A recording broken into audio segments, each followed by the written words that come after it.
जब इंसान मुस्कुराता है तो दुनिया उसके साथ मुस्कुराती है, लेकिन जब मन के अंदर अंधेरा पनपता है तो वो अंधेरा सिर्फ उसे ही नहीं, दूसरों की जिंदगी को भी अपनी गिरफ्त में ले लेता है। आप सुन रहे हैं बॉक्स एफएम और आज हम बात कर रहे हैं एक ऐसे विषय की जो जितना रहस्यमयी है उतना ही खतरनाक।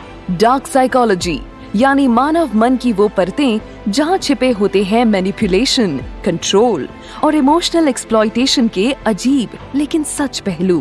क्या आप जानते हैं, डार्क साइकोलॉजी का इस्तेमाल अपराधी, धोखेबाज और कभी कभी आम लोग भी दूसरों को अपने वश में करने के लिए करते हैं। लेकिन सवाल ये है कि क्या हर मैनिपुलेटर को पहचान पाना आसान है? क्या इमोशनल अब्यूज सिर्फ फिजिकल वायलेंस जितना ही खतरनाक है? और क्या हम खुद कभी अनजाने में किसी और की साइकोलॉजी से खेलते हैं? आज के इस आई ओपनिंग शो में हम जानेंगे डार्क साइकोलॉजी क्या है और इसकी जड़ें कहाँ होती हैं।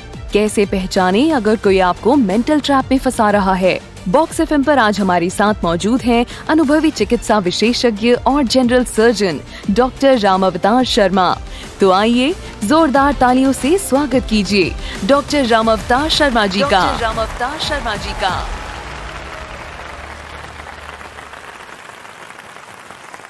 स्वागत है सभी लिसनर्स का बॉक्स एफएम के इस खास सेगमेंट में जिसका नाम है हेल्थ बॉक्स। मैं हूं अमायरा, मेरे साथ हैं डॉक्टर रामावतार शर्मा सर और आज हम बहुत ही गहन विषय पे चर्चा करेंगे। चर्चा गहन नहीं है चर्चा तो काफ़ी इन्फॉर्मेटिव है, लेकिन टॉपिक ही कुछ ऐसा है, साइकोलॉजी।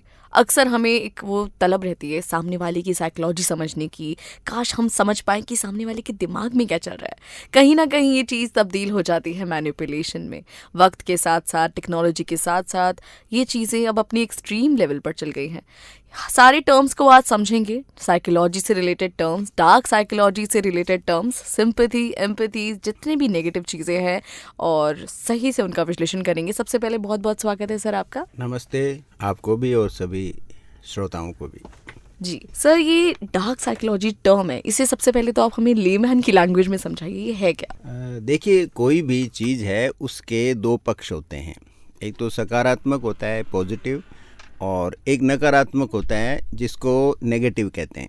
तो अब क्या होता है कि कोई भी एक जो पक्ष है वो आपको यदि पॉजिटिव रिजल्ट दे, आपके जीवन के अंदर आपका कोई अच्छा परिवर्तन लाए, तो उसको हम रोशन पक्ष कहेंगे उसका। और उसी में यदि कोई आदमी, कोई इंसान दूसरे व्यक्ति की कमजोरियों का फ़ायदा उठाए और उसकी लाइफ को नेगेटिवली इम्पैक्ट करे, कि उसमें नकारात्मक प्रभाव पड़े उसके जीवन पर, तो उसको कहते हैं शामल पक्ष या डार्कर साइड। सो ये डार्क साइकोलॉजी इतनी कॉमन है कि आपको जब आप जानेंगे तो आपको आश्चर्य होगा कि हमारे जीवन में रोज़ाना डार्क साइकोलॉजी किसी न किसी रूप में मौजूद होती है और हम जानते नहीं हैं इसको। तो इसीलिए ये आज का मैंने टॉपिक चुना है कि लोगों को अपने जो मनोविज्ञान का एक बड़ा इम्पोर्टेंट पक्ष है उसके बारे में थोड़ी जानकारी आए। जी, एक टर्म होता है इन्फ्लुएंस करना, एक होता है डार्क साइकोलॉजी।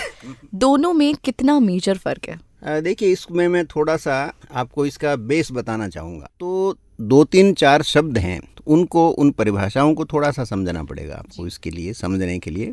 एक तो ये होती है, एक वर्ड होता है सहानुभूति, सिंपैथी। एक होती है एम्पैथी, समानुभूति। और एक शब्द है मैनिपुलेशन, जिसको हम कहते हैं छल कपट। तो इन सब शब्दों को थोड़ा सा इनको अंडरस्टैंड करना पड़ेगा। सहानुभूति क्या है? सहानुभूति में यदि कोई व्यक्ति किसी भी वजह से पीड़ित है तो दूसरा व्यक्ति उसको सांत्वना देता है। वो सांत्वना से आगे भी थोड़ा बहुत कर सकता है, लेकिन ये ज़रूरी नहीं है। वो खाली सांत्वना दे करके और आगे निकल जाता है। जैसे एक उदाहरण देता हूँ, मान लो एक आदमी खड्डे में गिर गया। अब एक आदमी दूसरा उसको देखता है, वो कहता है तो यार मेरे को तो आपको बहुत बुरा हुआ आपके साथ, तो आप ज़रा हिम्मत रखिए, थोड़ी देर में कोई सहायता आएगी, आपको निकाल लेगी। तो डरने की बात नहीं है।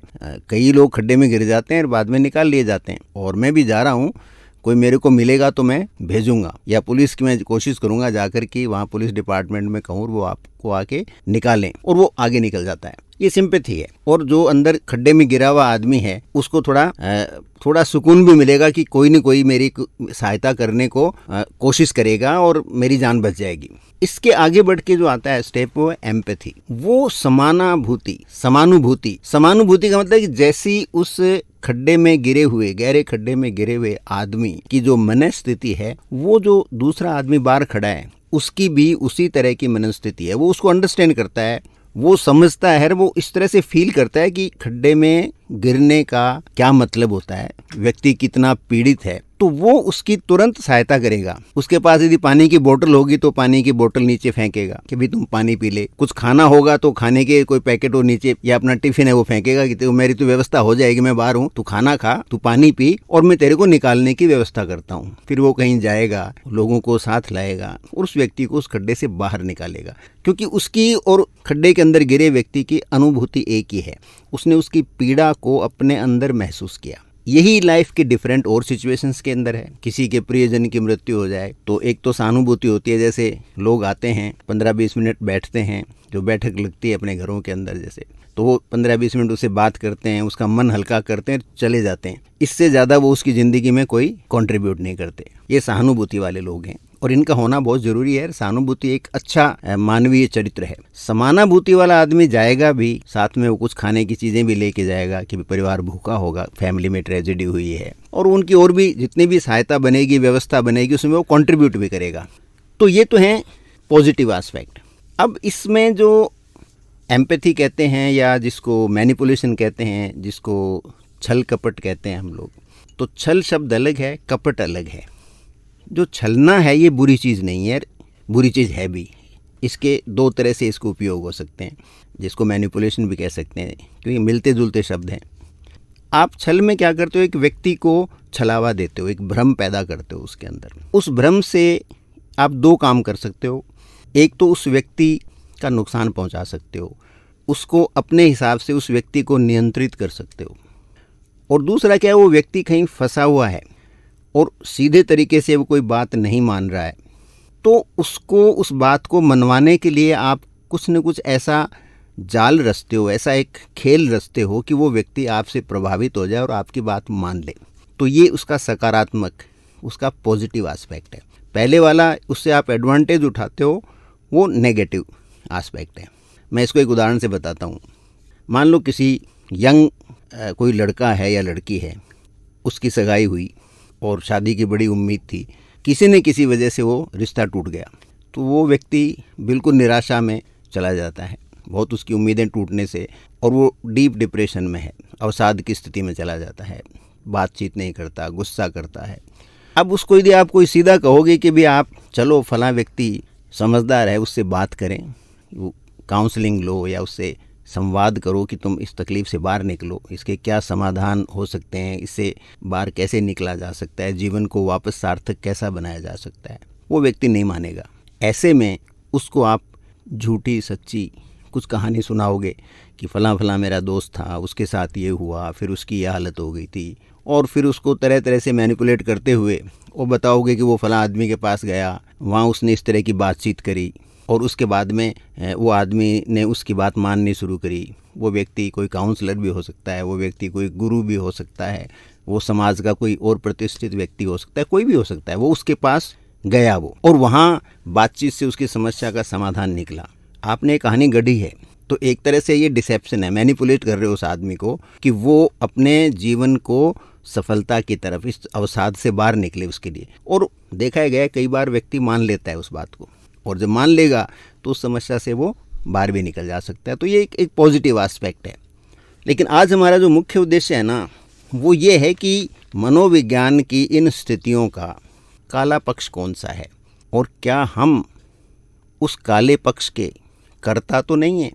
हम उसके विक्टिम भी हो सकते हैं, हम उसके डूअर भी हो सकते हैं, हम करने वाले, हम काले पक्ष को जीने वाले भी हो सकते हैं और उससे पीड़ित भी हो सकते हैं। तो हम कर्ता भी हो सकते हैं और हम पीड़ित भी हो सकते हैं। तो इस बात का हमें ध्यान रखना है, क्योंकि ऐसा नहीं है कि सब आपको ही मैनिपुलेट करने की कोशिश करते हैं, आप भी किसी को मैनिपुलेट तो नहीं कर रहे हो। तो यदि संवाद होता है, इन चीज़ों के बारे में हमें पता लगता है तो धीरे धीरे हम हमारी जो मनस्थिति है और हमारा जो सोच का तरीका है उसको फिर बदलने का प्रयास करते हैं। उससे हमारे जो जीवन है उसमें एक तरह का विकास होता है, हमारे जीवन के अंदर फिर सुकून आता है, शांति आती है और हमारा जो जीवन है वो बड़े समाज के लिए सकारात्मक प्रभाव भी डालता है और आपके जो कार्यशैली है जीवन की उसमें एक मैच्योरिटी आती है, परिपक्वता आती है और आप एक बेहतर जीवन जीते हो। कई हद तक इसमें विज्ञापन, राजनीति, मीडिया का भी बहुत इन्फ्लुएंस है, काफ़ी रोल है।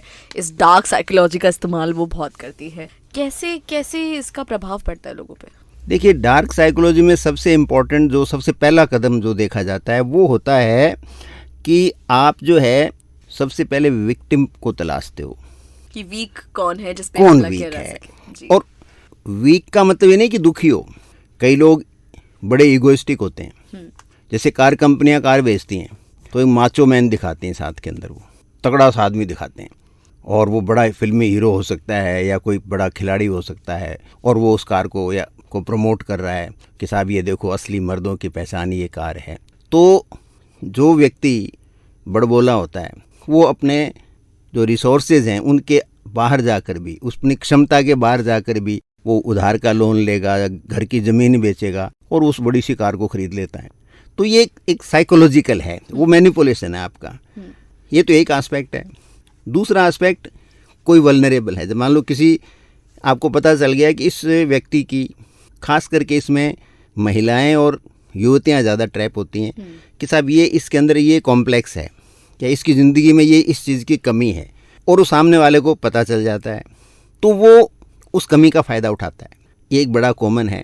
लेकिन इसमें हम देखेंगे कि हम खुद भी बहुत बार ऐसा करते हैं कि हमारा कोई पड़ोसी है, हमारा कोई रिश्तेदार है, हमारे ऑफिस के अंदर कोई कॉस बराबर के हमारे स्टाफ के लोग हैं, हमारे सीनियर लोग हैं, उनकी वीकनेस का हमें पता लगता है तो हम उन वीकनेस को एक्सप्लॉइट करके अपने फ़ायदे के अंदर मतलब उनको इस तरह से मैनिपुलेट करते हैं कि हमें उसका फ़ायदा होने लग जाए। तो ये अक्रॉस द बोर्ड ये देखा गया है। अब जैसे नेता होता है, वो किसी देश के लोगों को पहले तो कई साल उसकी योजना होती है, वो देश के लोगों को ये बताता है कि भाई तुम्हारी दुनिया में कोई पूछ नहीं है, तुम्हारी दुनिया में कोई औकात नहीं है, और फिर अचानक वो आपके सामने प्रकट होता है। जैसे आजकल ट्रंप कहता है मेक अमेरिका बिग अगेन, तो भैया अमेरिका छोटी कब हुई थी? मेक अमेरिका ब्यूटीफुल अगेन, तो अमेरिका गंदी कब हुई? ये तो बताओ पहले। लेकिन वो लोगों में इतना उसका प्रभाव डाल देते हैं कि तुम कुछ भी नहीं हो, तुम्हारी पहले तुम बहुत बड़े थे, फिर लोगों ने तुम्हें नीचे पटक लिया, अब मेरे साथ आओ तुम, हम वापस पहले से भी ऊंचे स्थान पे अपने देश को लेके जाएंगे, हम इसको विश्व का सबसे ताकतवर देश और ऐसा करेंगे कि सारी दुनिया हमारे तरफ देखेगी। हालांकि दुनिया में इतनी फुर्सत आज तक किसी को है नहीं कि देखे, दुनिया में इतना ज्ञान भी नहीं। हमारा भ्रम है कि हर आदमी दूसरे देश के बारे में बहुत ज़्यादा जानता हो।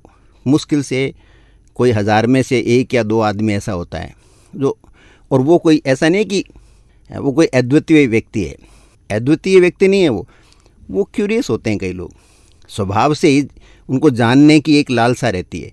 वो बहुत थोड़े लोग होते हैं, 2000 में से 1000 में से 1-2 आदमी होते हैं, तो वो तो जान जाएंगे दुनिया में कौन से देश की क्या स्थिति है। बाकी एक आम आदमी को अपने गांव के पास के गांव का पता नहीं होता, पड़ोस के शहर की स्थिति का पता नहीं होता, दुनिया से उसको क्या मतलब है। लेकिन वो पॉलिटिकल लीडरशिप जो होती है वो ऐसा प्रोजेक्ट करती है कि साहब आपका देश दुनिया में नंबर 1 हो जाएगा, make America big again, make America beautiful again.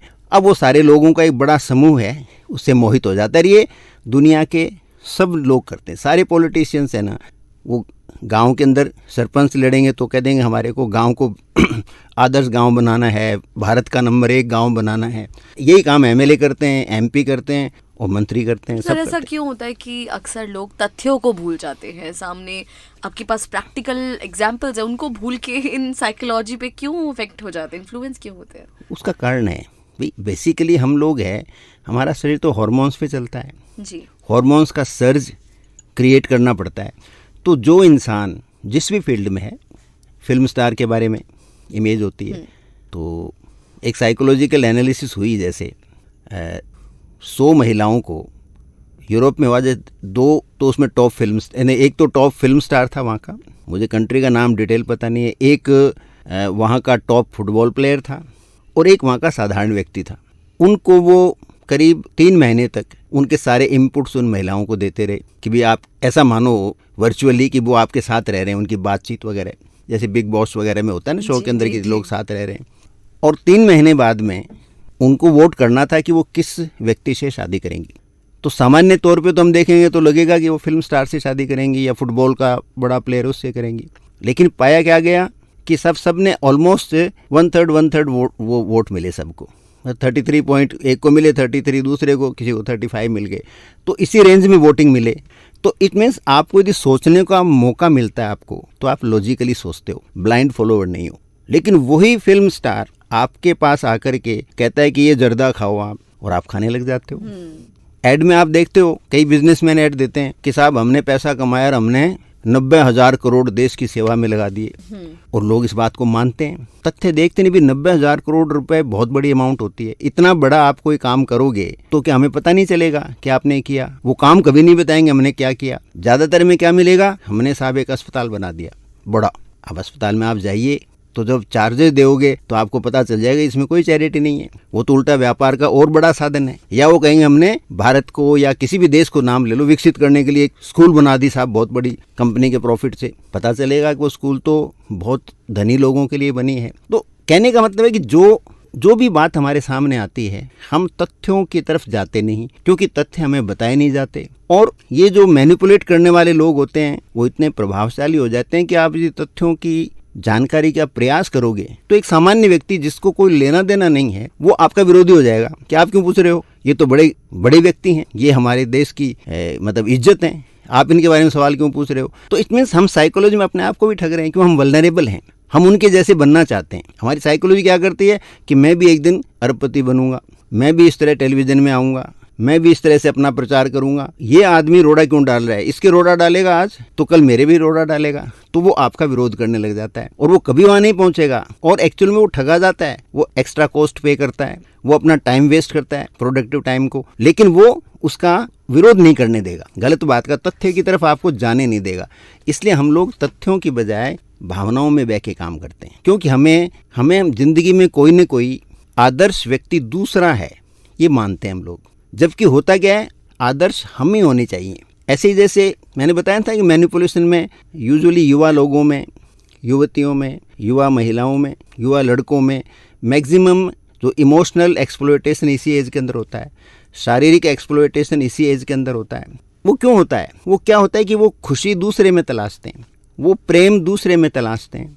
देखिए ये संभव नहीं है कि व्यक्ति को प्रेम कहीं बाहर से मिले। साइकोलॉजी के हिसाब से देखोगे, मनोवैज्ञानिक दृष्टिकोण से देखोगे तो प्रेम आपको सिर्फ अपने अंदर ही मिल सकता है। अनबायस्ड लव है, अनकंडीशनल लव है, वो सिर्फ आपको अपने में ही मिल सकता है, दूसरे से कभी नहीं मिलेगा। ये असंभव है, क्योंकि ये खेल क्या है, प्रेम क्या खेल है, मन का खेल है, हॉर्मोन्स का खेल है। एक तो एज रिलेटेड होता है, वो तो हॉर्मोन्स का खेल होता है, वो ह्यूमन रिप्रोडक्शन से रिलेटेड है। मैं उसको प्रेम कहता भी नहीं, वो इन्फैचुएशन है। और जो रियल लव है वो क्या होगा, जब आप अपने आप से प्रेम करने लग जाओ। प्रेम का मतलब क्या है, आप अपने से स्नेह रखने लग जाओ। स्नेह का मतलब क्या है, आप उम्र के हर दौर में अपने आप को रिफाइन करते जाओ, आप अपने आप को और बेहतर बनाने की कोशिश करते रहो। सफल कितने होते हो उसकी बात छोड़िए, आपका प्रयास होना चाहिए। तो जो आप अपने आप को ज़्यादा रिफाइन करते जाओगे तो धीरे धीरे बहुत सारी चीज़ों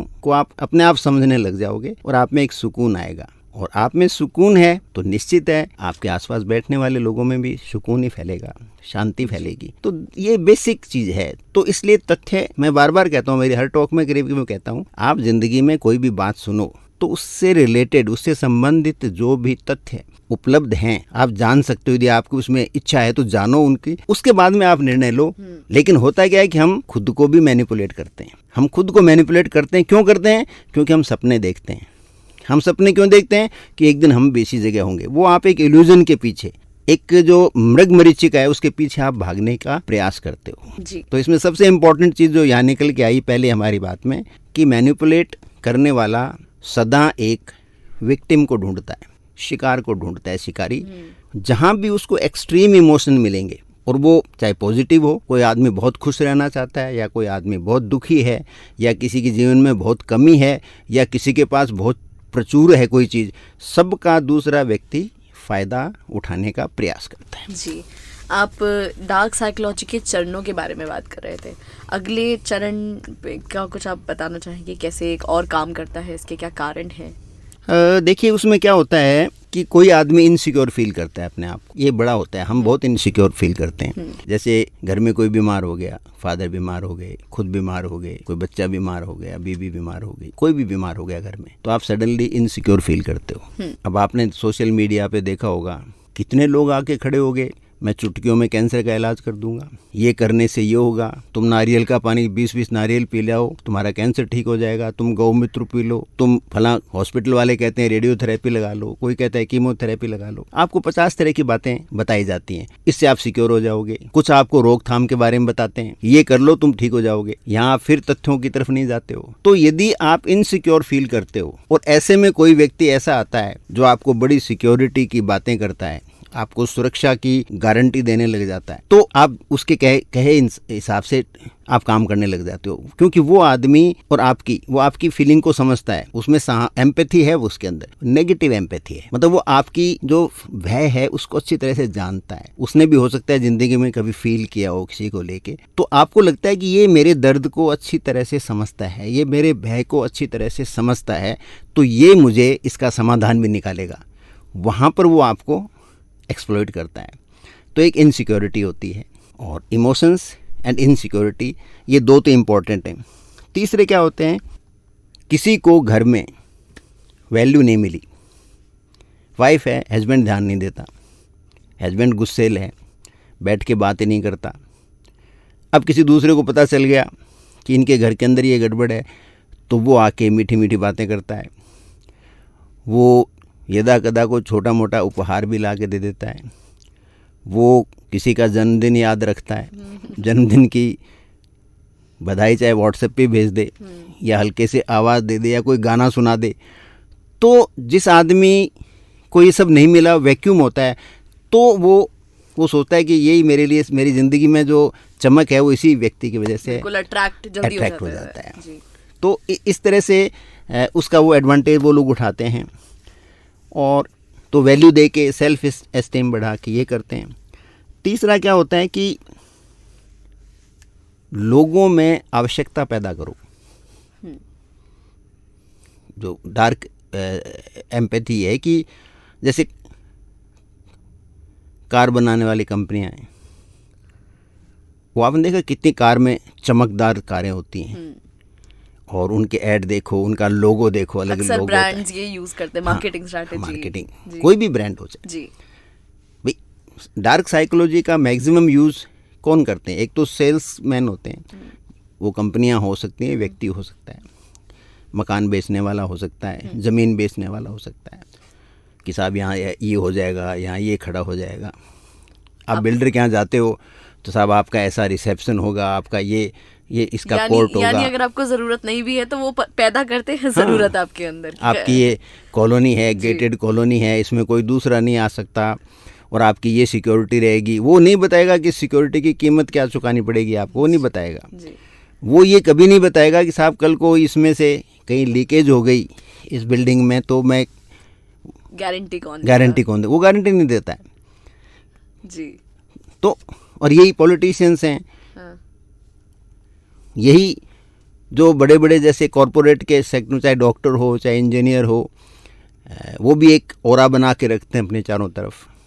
उन तक पहुंचना बहुत मुश्किल होता है, और पहुंचेंगे तो वो आपको कहते हैं बस टाइम नहीं है, वो 2 मिनट 5 मिनट का टाइम देते हैं, आपकी बात सुनते नहीं, दे आर ऑलवेज इन हरी, तो आपकी हिम्मत नहीं होती, तो वो एक ऑरा क्रिएट करते हैं। तो अब वो डार्क साइकोलॉजी है, क्योंकि आपके शरीर पे ऑपरेशन हो रहा है, आपको कोई 5 मिनट भी नहीं देता समझाने के लिए, और कई बार तो थिएटर में ही आके कहते हैं कि ये तो साहब ऐसे नहीं ऐसे होगा, ऐसे नहीं ऐसे होगा। और ऐसा नहीं सब करते हैं, ऐसे सब लोग नहीं होते डार्क वाले। मैं यहाँ क्लेरिफाई करना चाहता हूँ, एक परसेंटेज होती है दुनिया में।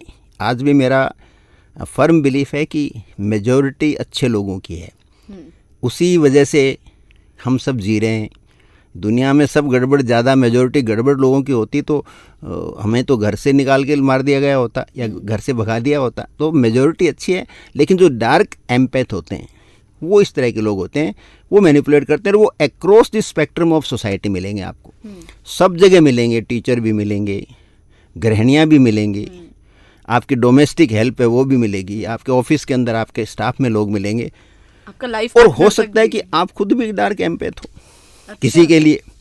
आप अच्छे इंसान हो सकते हो एक जगह, लेकिन दूसरे के लिए डार्क एम्पैथ हो सकते हो। तो हमें सिर्फ दूसरे का एनालाइज नहीं करना है, हमें खुद को भी एनालाइज करते रहना पड़ेगा कि कहीं मेरा जो व्यक्तित्व है इसमें कहीं ऐसा तो नहीं है कि मैं गड़बड़ करता हूँ। और जो ही आप इस चीज़ को एनालाइज करने लगोगे तो समय के साथ आपका जो एम्पैथी का जो डार्कर साइड है आपकी साइकोलॉजी का, वो धीरे धीरे अपने आप कम होता जाएगा। क्यों? आप जागरूक हो उसको लेके कि भाई नहीं, ये तो नहीं होना चाहिए, ये डार्कर साइड है मेरी, मैं अपनी जो क्लीनर साइड है उसको मैं प्रमोट करूँगा और उससे मेरी लॉन्ग टर्म में मेरे को बेनिफिट होगा। क्यों? डार्कर साइड से जो बेनिफिट होते हैं वो सदा शॉर्ट टर्म्स होते हैं। एक्सेप्ट कि कोई एक जानबूझकर आप कर रहे हो कि भाई इस व्यक्ति को सुधारना है, कोई शराबी को सुधारना है, तो उस शराब के आप 10 झूठे उदाहरण दोगे कि ये हो गया, उसने पिया तो ये हो गया, उसको डराओगे जानबूझ के, आपको पता है वो डर रहा है, आप उसके डर को डबल करोगे, ट्रिपल करोगे, क्योंकि वो आप उसके फ़ायदे के लिए कर रहे हो। तो डार्क साइकोलॉजी का आप फ़ायदा भी उठा सकते हो। ऐसा नहीं है कि वो बहुत ख़राब चीज़ है, लेकिन आपको पता होना चाहिए, आप अपने व्यक्तित्व का भी, प्लस जहाँ भी आप काम करते हो या परिवार में भी आप रह रहे हो तो वहाँ पर भी आपको पता होना चाहिए कि कौन व्यक्ति की साइकोलॉजी क्या है। सो उसके अकॉर्डिंग आप उससे डील करोगे जी। इसके अलावा क्या होता है, किसी को एक्सप्लॉइट करना है तो कॉमन इंटरेस्ट शो करते हैं लोग। मान लो किसी का म्यूज़िक में इंटरेस्ट है तो सामने वाले को गाना आए या नहीं आए वो गाने की कोशिश करेगा, या सामने वाले की आवाज़ चाहे बिल्कुल ख़राब बोलेगा, सर आपकी आवाज़ तो क्या ज़ोरदार आवाज़ है साहब, तो बहुत अच्छी है, मैंने तो इतनी मीठी आवाज़ सुनी नहीं। तो वो कॉमन इंटरेस्ट की चीज़ों पे बात करेगा, चाहे उसका उसमें इंटरेस्ट हो या नहीं हो, लेकिन वो इतनी बात करेगा उसके बारे में कि सामने वाला उससे प्रभावित हो जाए। तो ये कॉमन इंटरेस्ट पे यदि कोई व्यक्ति अचानक आपसे बात करने लग जाए तो आपको थोड़ा सा गार्डेड रहना चाहिए। आपके मित्र होते हैं, ये बड़ा कॉमन देखा है मैंने, आपके इंटरेस्ट की बात करने लग जाएंगे, आपके घर में कोई फंक्शन है उसमें आके पार्टिसिपेट करने लग जाएंगे, आपकी खूब हेल्प करने लग जाएंगे अचानक। फिर अचानक आपके पास एक दिन आएंगे कि भाई साहब मेरे को अभी पैसे उधार, हाँ पैसे चाहिए मेरे को, मैं परसों दे दूंगा आपको। अब आप इतने सन्नाटे में हो और वो किस समय आते हैं उनको पता है कि किस समय आपके पास पैसे होते हैं, आपके बिजनेस प्लेस पे आएंगे या कोई बात आपसे निकाल लेंगे, वो पता कर लेंगे साहब मेरे पास इतने पैसे आए थे वहाँ से, उसी टाइम आएंगे और वो पैसे लेके गायब हो जाएंगे। तो ये इन सब के पीछे आपको गार्डेड रहना है कि भाई कौन लोग किस तरह के हैं, और वो इतने आपके क्लोज हो जाते हैं कि आप मना ही नहीं कर सकते हो, लेकिन वो होते डार्क एम्पैथ हैं, आपकी खूब सहायता करेंगे, वो खूब आपकी हेल्प करेंगे और आपकी लाइफ में पॉजिटिवली कंट्रीब्यूट भी करेंगे, लेकिन एक दिन उसकी प्राइस है वो आपसे कीमत वसूल लेंगे। तो वो इस तरह के लोगों का भी आपको ध्यान रखना है कि जो कॉमन इंटरेस्ट की बातें करें ज़रूरत से ज़्यादा, तो थोड़े से आपके कान उस समय खड़े हो जाने चाहिए। इसके अलावा क्या देखा है कि लोग फैंटेसी क्रिएट करते हैं, वो एक काल्पनिक दुनिया रचते हैं। जैसे वो फिल्मी गाना है ना, आसमां के नीचे हम आज अपने पीछे प्यार का जहां बसा के चलें, हमें तो कदम के निशान। तो इस तरह का आपको एक फैंटेसी क्रिएट करते हैं कि मैं ये कर दूंगा, मैं तुम्हारी ज़िंदगी में आऊँगा तो ये कर दूंगा, या मेरे साथ बैठ के तुम बिज़नेस करोगे तो हम ये करेंगे। वो ऐसा एक इमेजिनरी आपको करते हैं कि अपना पैसा उसमें इन्वेस्ट कर देते हो। हाँ। अभी मेरे पास एक बड़ा इंटरेस्टिंग केस है, इसका बताना चाहूँगा मैं। एक व्यक्ति रिटायर हुए, उनको 40-50 लाख रिटायरमेंट के मिले, अच्छी उनकी पेंशन भी मिल रही है 40-50 हज़ार उनको महीने की, बच्चे उनके सारे सेटल हैं, लायबिलिटी कुछ है नहीं। उनके पास में एक दूसरे बुजुर्ग रहते थे, तो उन्होंने कहा कि तेरे पैसे बैंक में क्या बढ़ेंगे, कुछ नहीं बढ़ेंगे, इससे क्या होगा, देख मैं कहता हूँ वहाँ पैसे लगा दे तू और तेरे पैसे है ना 1.5 साल में दुगने हो जाएंगे। दोनों 65 प्लस के आसपास की एज ग्रुप में थे। अब उनको बढ़ाने की ज़रूरत क्या थी, भाई बच्चे कमा रहे हैं, कोई आपसे मांगता नहीं, आपकी पेंशन आ रही है, आपके पास 40-50 लाख पड़े। तो उन लोगों ने कहा कि अपने ऐसे ना क्रूज़ का एक आया ऑफ़र, तो वो सारे अपने को साल भर क्रूज़ में घुमाएंगे, 2.5 लाख रुपए लेंगे और एक मेंबर और जोड़ देंगे तो फिर तेरे 2.5 लाख वापस कर देंगे, 50,000 लगेंगे खाली, 50,000 में साल भर तुम क्रूज़ में रहना। तो उन्होंने 2.5 लाख का चेक काट के दिया। तो उसने कहा तुम तेरा काट रहे ना, तो मेरा भी काट दे, अपने दोनों मिल के बेच देंगे तो फिर कर देंगे। ऐसे करके उसने किया, क्रूज कुछ था वो गायब हो गया लेने वाला। और ये जो फिर दूसरे वही जेंटलमैन फिर आए, बोलो तो ऐसे करो यार, उसमें अपना लॉस हो गया ना, अब अपने एक क्रिप्टो का मेरे पास आया है, तो क्रिप्टो में लगा तो यूँ पैसा बनेगा, तो वो अपने 5 लाख भी निकल जाएंगे। यानी उसने नहीं कहा 2.5 नहीं कहा, उसने अपने वाले भी उसके साथ जोड़ दिए, वो क्रिप्टो वाला भी भाग गया। और फिर एक और 3 आदमियों से, उनके पास अभी बैंक में करीब सिर्फ 2.5 लाख रुपए बचे हैं, सारे पैसे उस पड़ोसी ने लगवा दिए। इट मीन्स वो पड़ोसी डार्क एम्पेथ है, वो 40-50% कमीशन लेता होगा, क्योंकि उसने अपने पैसे एक भी नहीं लगाए, डबल उससे लगवाए, अपने भी उससे लगवाए, कोई ना कोई बहाना करके। और वो इतना क्लोज हो गया कि सामने वाला मना, उसने क्या विक्टिम ढूंढा कि इसके बच्चे बाहर रहते हैं, ये यहाँ मियाँ बीवी अकेले रहते हैं, ये बोर होता है और ये दुनिया में जानता नहीं, बच्चे उसके काफ़ी बिजी हैं, तो वो बच्चों से कम्युनिकेशन अच्छा नहीं था, तो बच्चों को उन्होंने बताया नहीं। एक बार बताया तो बच्चे ने डांट दिया, बोले पापा ऐसा आप कुछ नहीं करोगे, तो उसने बिल्कुल बच्चों को बताया ही नहीं और वो सामने वाला पैसा निकाल के भाग गया। पड़ोसी अभी मौजूद है, उसने वो तो आराम से रह रहा है क्योंकि उसको अच्छा खासा कमीशन मिल गया। तो ये सब डार्क एम्पैथ होते हैं। तो आपके बहुत कोई क्लोज आने की कोशिश करे, आपको फैंटेसी दिखाए, ये पैसा 3 साल में डबल है, या आपके बच्चा तो मेडिकल में सिलेक्शन मैं करवा दूंगा, वो फलां मंत्री मेरे जान पहचान का है, वो फलां आदमी मेरे जान पहचान का है, मैं नौकरी लगवा दूंगा आपका, मेरा ये कॉन्टैक्ट है, वो बना ठना रहता है नेताजी की तरह से। उन लोगों से भी आपको जागरूक रहना है। और आप यदि उस ग्रुप में हो तो आपको ये जानकारी होनी चाहिए कि आपके बारे में हम जैसे लोग क्या चर्चा करेंगे। तो आप अपने आप का भी एनालिसिस करो और सदा सामने वाले का भी एनालिसिस करो। जी, कुछ सोशल टर्म्स हैं, जैसे एक होता है नार्सिसिस्ट, एक है साइकोपाथ, एक सोशियोपाथ। ये तीनों अलग अलग तरह के मैनिपुलेटर्स होते हैं, क्या इनमें फ़र्क है? देखिए, नार्सिसिस्ट तो वो होता है आत्ममुग्ध व्यक्तित्व, तो वो डार्क साइकोलॉजी का ही एक पक्ष होता है। ओके। तो नार्सिसिस्ट का क्या होता है कि वो अपने पर ही मोहित है। तो जो नार्सिसिस्ट होंगे उनका एक खासियत देखोगे आप, वो यदि अपनी फ़ोटो भी खिंचवाएंगे तो अकेले ही नज़र आएंगे। वो जहाँ भी जाएंगे ना, आप नोट करोगे कि नार्सिसिस्ट व्यक्ति सब कुछ अपने पर फोकस रखने की कोशिश करेगा, बातचीत करेगा तो, और उस अपनी कोई जैसे कोई भीड़ में भी फ़ोटो खिंचवाएगा तो वो भीड़ को अलग करके अपने आप को अलग रखेगा। वो बड़ा नार्सिसिस्ट का एक पहचान है कि वो अपने पे इतना मुग्ध है और वो अपने आप को हर समय ऐसे बना ठना रखेगा, चाहे वो 20 साल का हो और चाहे 75 साल का हो। वो अलग तरह के कपड़े पहन के आपको इम्प्रेस करने की कोशिश करेगा, वो अलग तरह से चलेगा, पब्लिक में चलेगा तो ऐसे उसकी चाल है ना, वो बिल्कुल ऐसे लगेगा जैसे बहुत सारे फिल्म स्टार या हीरोइनें होती हैं या हीरोज़ होते हैं, उनकी आप चाल देख लीजिए और देख लीजिए।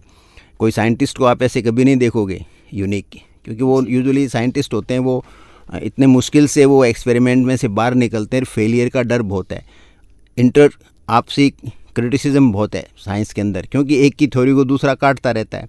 लेकिन ज़्यादातर आपको इस तरह के आत्ममुग्ध व्यक्ति या तो आपको एंटरटेनमेंट इंडस्ट्री मिलेंगे और या पॉलिटिक्स में मिलेंगे, थोड़े बहुत स्पोर्ट्स में मिलेंगे, लेकिन मैक्सिमम आपको मिलेंगे एंटरटेनमेंट इंडस्ट्री एंड पॉलिटिक्स। इसमें नार्सिसिस्ट व्यक्ति भरे पड़े हैं और अब चारों तरफ आप नज़र डाल के देखोगे तो अपने पे मुग्ध, अपने ही जय जयकार लगाते हुए पॉलिटिशियंस आपको नज़र आएंगे। जब तक सूरज चांद रहेगा, फलां फलां तेरा नाम रहेगा। ठीक है ना। हालांकि ऐसा पॉसिबल नहीं है, लेकिन ये नारे हम बचपन से सुनते आ रहे हैं अलग अलग नेताओं के लिए, अलग अलग क्षेत्रों में, चाहे गांव हो, चाहे शहर हो, और चाहे पूरा देश हो, तो वो नार्सिसिस्ट होते हैं। और जहाँ तक साइकोपैथ का बात है, साइकोपैथ एक खतरनाक व्यक्तित्व होता है और उसका इलाज भी बहुत मुश्किल होता है। उसको मतलब सही करना, सुधारना एक बड़ा विकट काम है। ये लोग लोगों को बहुत नुकसान पहुंचाते हैं और ये यूजुअली हिंसक होते हैं। साइकोपैथ का मतलब वो हिंसा है, मर्डर भी कर सकते हैं वो लोग, मर्डर बिना बात कर सकते हैं, चलते फिरते आदमी का वो खून कर सकते हैं। उनके एक दिमाग में कोई धारणा हो जाए तो इस अपने बहुत बार देखते हैं। और जो सोशियोपैथ होते हैं वो सोशल इश्यूज़ को लेकर के, जैसे आपने देखा कि कई लोग खड़े होते हैं, खट खट खट के गोलियां चला देते हैं। ये जो आत्मघाती जो लोग होते हैं, बॉम्ब बांध के लोगों को मार देते हैं, भीड़ के अंदर कारें घुसा देते हैं। और इसके अलावा सोसाइटी के अंदर जो लोग डिवीज़न क्रिएट करते हैं धर्म के नाम पर, जाति के नाम पर, क्षेत्र के नाम से, भाषा के नाम पे, तो ये सारे सोशियोपैथ होते हैं। वो सोसाइटी को तोड़ने की कोशिश करते हैं, क्योंकि उसी से उनकी पहचान बनती है और उसी से वो ये मानते हैं कि हम समाज में सार्थक रहेंगे, अदरवाइज समाज हमें भूल जाएगा। जी, कहीं ना कहीं बहिष्कार होने का डर है। हाँ, वो रहता है बहिष्कार है। मतलब आप बाहर चले जाते हो, आप याद के क्षेत्र से लोगों के निकल जाओगे दिमाग से, इसलिए वो कोई न कोई एक्टिविटी करते रहते हैं। तो कोई ऐसे लक्षण जिससे हम पहचान सकते हैं कि सामने वाला हम पे अभी ये मैनिपुलेटिव ट्रिक ट्राई कर रहा है और हम उसे उसी वक्त रोक दें? नहीं, आप रोक नहीं सकते, उसको समझ सकते हो, उसको आप समझ सकते हो। रोकने से आप कहोगे तो वो तो बहुत मैनिपुलेटिव, तो मौका ही नहीं देता आपको कहने का। लेकिन कोई भी व्यक्ति यदि आपकी बड़ाई ज़्यादा कर रहा है या आपकी आवश्यकता से ज़्यादा आपकी सहायता करने की कोशिश कर रहा है, वो आपको ज़्यादा फॉलो करने लग जाता है, आपको देवतुल्य बनाने लग जाता है, तो आपको मानना चाहिए कि कहीं न कहीं इस व्यक्ति के जो इरादे हैं वो ठीक नहीं है। तो आपको वहाँ यदि जागरूक रहोगे तो आप उस व्यक्ति से इस तरह से बिहेव करोगे कि वो आपसे कोई उसकी नाराज़गी भी नहीं होगी और आप उसके शिकंजे में भी नहीं आओगे। तो वो मैच्योरिटी हमारे अंदर होनी चाहिए। और यूजुअली मैंने देखा है ये मैच्योरिटी एक आधी बार चोट लगने के बाद में ही आती है। पहले कोई आदमी मानता नहीं है इन चीज़ों को। पहले हर आदमी अपने आप को ऐसे मानता है कि मैं बहुत समझदार हूँ, लेकिन जो इस तरह के लोग होते हैं वो ठग होते हैं एक तरह से। मैनिपुलेट बहुत करना आता है उनको चीज़ों को, क्योंकि उनके ज़िंदगी का उद्देश्य ही एक है। एक पर्टिकुलर समय पे जो वो मैनिपुलेट कर रहे होते हैं तो उनका उद्देश्य तो सिर्फ मैनिपुलेट करने का है। आप तो अपने 10 कामों में और फंसे हो, उसका तो एक ही काम है कि आपसे कैसे फ़ायदा उठाया जाए। जो भी उसका इंटेंडेड फ़ायदा है उसका तो एक ही उद्देश्य है। तो इसलिए आपको एक्स्ट्रा थोड़ा जागरूक होना चाहिए कि बहुत ज़्यादा कोई आदमी आपके क्लोज आने की कोशिश कर रहा है और या आपको हमें अपनी औकात का सदा पता होना चाहिए कि मेरा क्या स्टेटस है, मेरी क्या औकात है, मैं किस हद तक चीज़ों को हैंडल कर सकता हूँ। वो चीज़ आपके हैंडल करने की क्षेत्र से बाहर कोई चीज़ निकलती हो तो वहाँ पर आपको इन्वॉल्व नहीं होना चाहिए। जी, हमने अभी डिस्कस किया, जैसा आपने बताया सर, कि जिनको मैनिपुलेट किया जाता है उनके अंदर हमें कोई इनसिक्योरिटी या वीकनेस मिलती है, लेकिन जो मैनिपुलेट कर रहा है उसके पीछे कौन सी मानसिकता काम कर रही है? उससे भी कोई डर है, कोई इनसिक्योरिटी है या कोई शक्ति है? नहीं, हर उसके पीछे भी यही होता है भाई। 2 कारण हैं। जैसे मेरे को कोई ठग ले तो एक तो मैं ये स्वीकार कर लूँ कि मैं ठगा गया और मेरा सारा फोकस ये रहे कि मेरे को अब दोबारा कोई नहीं ठगे, तो मैं अपने आप को उस ग्रुप की तरफ मूव करने की कोशिश करूँ, अपने मानसिक स्तर को उधर ले जाऊँ। दूसरी मेरी फीलिंग क्या आती है कि मेरे को किसी ने ठगा है, मैं भी ये बदला लेके समाज से ये बदला लूँगा, किसी न किसी को मैं भी ठग के दिखाऊंगा, मेरे साथ ये हुआ तो मैं भी किसी के साथ ऐसा करूँ। वो एक रिवेंज की फीलिंग होती है। तो वो फिर हमें करीब करीब उसके पास ही ले जाती है, उस व्यक्ति के पास ही। जो उसका स्तर था हम उसके स्तर के बन जाते हैं। तो इसलिए आपको रिवेंज की फीलिंग नहीं होनी चाहिए। आपको, मैंने कहा, वहाँ आप फिर तथ्यों को देखो, फिर आप बात करो लोगों से जो आपके हिसाब से आपके ग्रुप में इस लायक लोग हैं जिनसे आप बात कर सकते हो, और फिर उस समस्या का समाधान निकालने की कोशिश करो। और आपको लगे कि आप नहीं निकाल सकते, तो फिर आप उससे बाहर निकलो और जो ज़िंदगी आपके पास है उसको प्रॉपर तरीके से जीने की कोशिश करो। क्योंकि कई बार बहुत मुश्किल होती है। मैं कई ऐसे लोगों को जानता हूँ जो अपने दोस्तों की वजह से बड़ी समस्याओं में, बड़े आर्थिक बोझ में फंस गए। दोस्त को पैसे दिलवा दिए, गारंटी दे दी, दोस्त गायब हो गया। अमाउंट बहुत बड़ी है कि चुकाने में पूरी ज़िंदगी लग जाएगी, क्योंकि वो आपको तो चुकाना ही पड़ेगा, आप गारंटर हो। तो ये बहुत बड़ी समस्याएं ऐसी समाज के अंदर बहुत देखने को आती हैं। लेकिन उसके बीच में भी अब आपको मानना चाहिए कि आपने इतना बड़ा कमिटमेंट क्यों किया जो आपकी क्षमता के बाहर था। इट मीन्स आप भी उसमें अपने आप को ठग रहे थे। आप कहीं ना कहीं आपको लग रहा था कि ये कल को पैसे वाला बनेगा तो इसमें मेरे को भी कुछ फ़ायदा होगा, मैं भी ये फ़ायदा उठा लूँगा।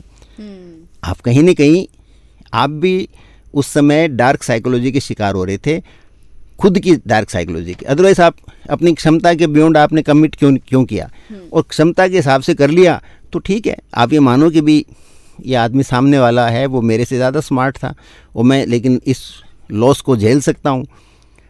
तो इसलिए आप कमिट भी लाइफ में कभी भी करो ना, तो इसको तो याद रखना चाहिए कि क्षमता के बाहर काल्पनिक दुनिया में रह कर के कमिट मत करो। अपनी क्षमता के हिसाब से कोई कमिट करो। यदि कमिट करना है तो कोशिश तो करो कि नहीं करो, फिर भी करना पड़ जाए, ऐसी सिचुएशन आ जाए तो उसी हद तक करो कि आप उसको बर्दाश्त कर सको।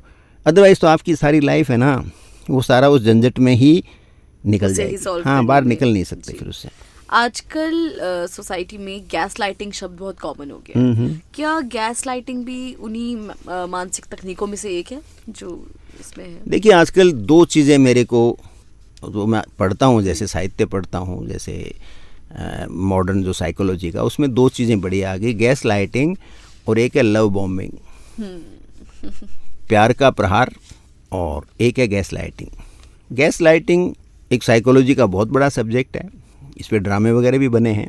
तो इसमें क्या होता है कि सामने वाला व्यक्ति जो होता है वो एक तरह से साइकोपैथ होता है वो, और वो डार्क एम्पैथ भी होता है। वो दोनों ही तरह का व्यक्तित्व होता है। तो वो एक मिनट में सामने वाले को प्यार जताएगा, उसको बड़ा दिखा देगा, उसको कहा चलो तुम घुमा के लाता हूँ, चलो हम फॉरेन ट्रिप पे जाते हैं, या चलो हम सिनेमा जाते हैं, हम कैफ़े जाते हैं, और 5 मिनट बाद में वो ऐसा माहौल करेगा कि देखो मैं तो सब करने को तैयार था, तुमने ये क्यों कर दिया, ये तुम्हारी गलती है, तुम कुछ नहीं कर सकते ज़िंदगी में। वो उसके व्यक्तित्व का, सामने वाले के व्यक्तित्व का धीरे धीरे उसको नष्ट करता है, और धीरे धीरे उसको इस स्थिति में वो लेकर आ जाता है कि वो धीरे धीरे सामने वाला व्यक्ति पूरी तरह से ख़त्म हो जाता है, उसका व्यक्तित्व है वो छिन्न भिन्न हो जाता है। ये तो गैस लाइटिंग के अंदर है।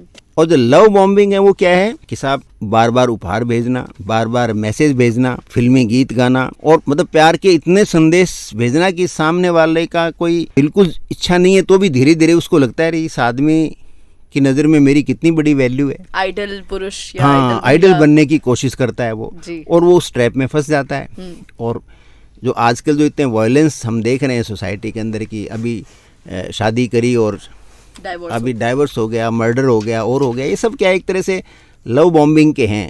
किसके साथ आप लव बॉम्बिंग होती है, किसी के साथ तो होती है। तो इसलिए ये क्यों फैला हुआ है, इसका एक कारण है। आजकल जैसे ऑनलाइन से क्या हो गया कि एक व्यक्ति अकेला है, वो ऑनलाइन पे जाता है, कोई डेटिंग ऐप पे जाता है, या कोई सोशल मीडिया में कहीं और जाता है, सामने कोई एक दूसरी व्यक्ति, महिला है मान लो, वो भी अकेली है, अब दोनों बातचीत करने लग जाते हैं।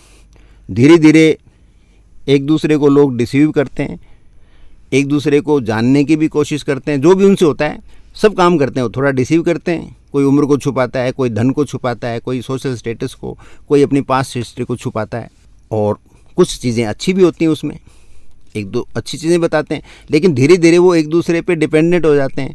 फिर वो लाइफ में साथ आते हैं। जब साथ आते हैं तो पता चलेगा कि उसका अपना अकेलापन था, इधर वाले का अपना अकेलापन, तो दोनों अकेलेपन मिलके डबल अकेलापन हो गया, और वो जो रिश्ते होते हैं वो बहुत जल्दी टूट जाते हैं। इसी वजह से शायद आजकल रिश्तों में जल्दी सैचुरेशन चलती नहीं। दो कारण है इसके। आप आज से 100 साल पहले जाइए, 60 साल पहले जाइए, हस्बैंड वाइफ में बातचीत होती नहीं थी तो आकर्षण बना रहता था। आजकल 10 साल का बच्चा है, को एजुकेशन में पढ़ता है, सोशल मीडिया से एक्सपोज्ड है, तो ह्यूमन रिलेशनशिप उसका बचपन से ही है। तो रिलेशनशिप में कोई भी रिलेशनशिप की मजबूती क्या होती है? मजबूती होती है कुछ न कुछ पक्ष अनजाना रहना, क्यूरियोसिटी मेंटेन होना। अब क्यूरियोसिटी तो है ही नहीं। और दूसरा, हस्बैंड वाइफ न्यूक्लियर फैमिली होगी तो एक दूसरे से इतना सुबह से शाम तक साथ रहने लग गए कि वो उनके व्यक्तित्व में जो एक दूसरे को एक 5-6 साल बाद में क्यूरियोसिटी खत्म हो जाती है। वो एक दूसरे के बारे में इतना कुछ जानने लग जाते हैं। और आजकल कुछ है भी कि सब बात मुझे बताओ, सब बात मुझे बताओ, कहाँ गए, किससे बात करी, ठीक है ना। और दोनों पक्ष एक दूसरे के बारे में करते रहते हैं। तो क्यूरियोसिटी खत्म हो जाएगी तो धीरे धीरे रिलेशन है वो ड्राई हो जाता है। तो उसकी वजह से भी जो ह्यूमन रिलेशनशिप में जो ब्रेकअप हो रहे हैं उसका एक बड़ा कारण ये भी है, एक इम्पॉर्टेंट साइकोलॉजिकल रीज़न है। तो थोड़ा सा जैसे एक दुष्यंत कुमार का एक है गीत मेरे को अचानक याद आ गया, थोड़ा आँच बची रहने दो, थोड़ा आँच बचा रहने दो, थोड़ा धुआं निकलने दो, तुम देखोगे कई मुसाफिर इसी बहाने आएंगे। तो कहने का मतलब कि कुछ बचा रहने दो, ज़िंदगी में कुछ न कुछ बचा रहने दो। हम क्या कुछ भी नहीं बचा रहने देते, तो एक स्टेज के बाद में जो रिश्ता है वो नीरस हो जाता है। क्या बात है। बहुत यही वजह है आजकल रिश्तों के टूटने की, जिसे लोग समझते हैं कि हाँ टेक्नोलॉजी का इसमें बहुत बड़ा हाथ है। भाई टेक्नोलॉजी ने क्या आइसोलेट कर दिया, और आपका जो व्यक्तित्व है वो रियलिटी बेस्ड नहीं है। आप इमेजिन करते हो। एक व्यक्ति बहुत परेशान है लेकिन आप उसके इंस्टाग्राम प्रोफाइल या फेसबुक प्रोफाइल पे जाओगे तो आपको लगता है वाह क्या व्यक्ति है, जबकि वो व्यक्ति अच्छा होता क्या कट एंड पेस्ट हो गया। इधर से तो आप ज्ञानी बन गए तुरंत ही बड़े बड़े, आपने मेहनत नहीं की, आपने चैट जीपीटी या ग्रोक के थ्रू या डायरेक्ट सर्च के थ्रू कोई चीज़ 5 अच्छे कोटेशन ले लिए, आपने लगाने शुरू कर दिए। हर आदमी पढ़ता नहीं है, आप ये नीचे कोट भी नहीं करते किसने कहा है, इम्प्रेस नहीं देते हो कि ये ज्ञान आपके अंदर से ही उपजा है। तो इसलिए फेक व्यक्तित्व बहुत हो गए, झूठे व्यक्तित्व का विकास हो गया। और वो झूठा व्यक्ति सामने वाले वो भी अकेला फील करता है, वो अपना एक झूठा व्यक्तित्व दिखा रहे हैं जी। पास के कहीं जा रहे हैं गांव में, रुके देंगे साहब हम वहाँ पे नैनीताल में घूम रहे हैं, हरियाली पीछे दिखा करके, कोई कश्मीर पे गया हुआ दिखाता है, कोई कहीं दिखाता है, तो कितना ही झूठ है जी। पेरिस की कोई फ़ोटो के पीछे अपने खुद खड़े हो गए, वो कह दिया मैं तो पेरिस में गया वहाँ घूम के आ रहा हूँ। तो फेक बहुत है जी। जाने से पहले आप हमारे लिसनर्स के लिए एक ऐसी मानसिक प्रैक्टिस बता सकते हैं, कोई तकनीक जिससे हम खुद को सुरक्षित रख सकें ऐसे मैनिपुलेटर्स से? देखिए मैंने एक ही चीज़ सीखी है, आप संवाद कीजिए लोगों से और तथ्यों की जानकारी रखिए सदा। कोई भी चीज़ आपके सामने आए, कोई व्यक्ति आपके जीवन में आए, तो एक्शन लेने से पहले आप थोड़ी राय जरूर लीजिए। और व्यक्तियों के बारे में, जैसे मैं मेरे जो पुरुष लिसनर हैं उनको बताना चाहूँगा, आपके मित्र हैं, कभी न कभी आप उनको घर लाइए और उनके बारे में अपनी वाइफ से, अपनी बहन से, अपनी मदर से, जो आपके घर में जो भी महिलाएं हैं उससे ओपिनियन जरूर पूछिए आप कि ये व्यक्ति कैसा है। अच्छा। क्योंकि मेडिकल साइंस के हिसाब से भी और साइकोलॉजी के हिसाब से भी जो व्यक्ति के विश्लेषण की क्षमता, व्यक्ति की बॉडी लैंग्वेज समझने की क्षमता, व्यक्ति के आंखों के पार देखने की क्षमता महिलाओं में पुरुषों से 25% ज़्यादा होती है। क्या बात। तो ये पुरुषों के लिए राय है खास करके कि आपके घर की कोई भी महिला हो, बहन हो सकती है, बेटी हो सकती है, पत्नी हो सकती है, माँ हो सकती है, यदि वो आपके जान पहचान के किसी व्यक्ति के लिए इशारा भी कर दे कि ज़रा सावधान रहिए या व्यक्ति मुझे कुछ ठीक नहीं लगा, तो आपके कान खड़े हो जाने चाहिए।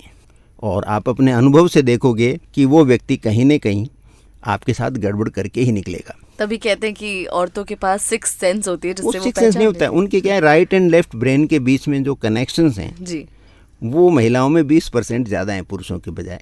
नेचर ने चूंकि फिजिकल स्ट्रेंथ मेल को दी तो मेंटल स्ट्रेंथ फीमेल को दी जी। तो इसलिए उनका जजमेंट होता है बॉडी लैंग्वेज अंडरस्टैंड करने का, आई मोमेंट एंड आई के जो एक्सप्रेशंस होते हैं, हम सिर्फ जुबान से थोड़ी बोलते हैं, हम आँखों से बोलते हैं, हम हाथों से बोलते हैं, हमारा शरीर मूव होता है हमारे बोलने के साथ, वो भी एक भाषा होती है, वो महिला बेटर अंडरस्टैंड करती है। और जो मेरी फीमेल लिसनर है उनको भी मैं कहूँगा कि आपके गट फीलिंग है ये, आपको व्यक्ति यदि पहली नज़र में ऐसा लगे कि ठीक नहीं है, जज जरूर कीजिए। आपको लगे कि ठीक नहीं है तो मैं नहीं कहता उसे दूर हट जाइए, थोड़े गार्डेड रहिए, उसको अच्छी तरह से स्टडी कीजिए कि आपका जजमेंट कहीं सही है उसमें गड़बड़ है तो आपको पता लग जाएगा, लेकिन रश मत कीजिए। और दूसरा, आपकी प्रॉब्लम हो तो उस प्रॉब्लम को आप अपने आप से बातचीत करके ही सॉल्व कीजिए। जी, क्या बात है। बहुत बहुत धन्यवाद सर इस अमेजिंग कॉन्वर्जेशन के लिए। आप सुरक्षित रहिए, अपने आप को भी इस डार्क साइकोलॉजी से बचाइए और खुद भी दूसरों के लिए एक पॉजिटिव पर्सन बनने की अपेक्षा कीजिए। अपने आप को इस डार्क साइकोलॉजी से दूर रखिए, खुद भी अपनाइए आदतें और दूसरों के लिए भी। बहुत बहुत धन्यवाद। नमस्ते।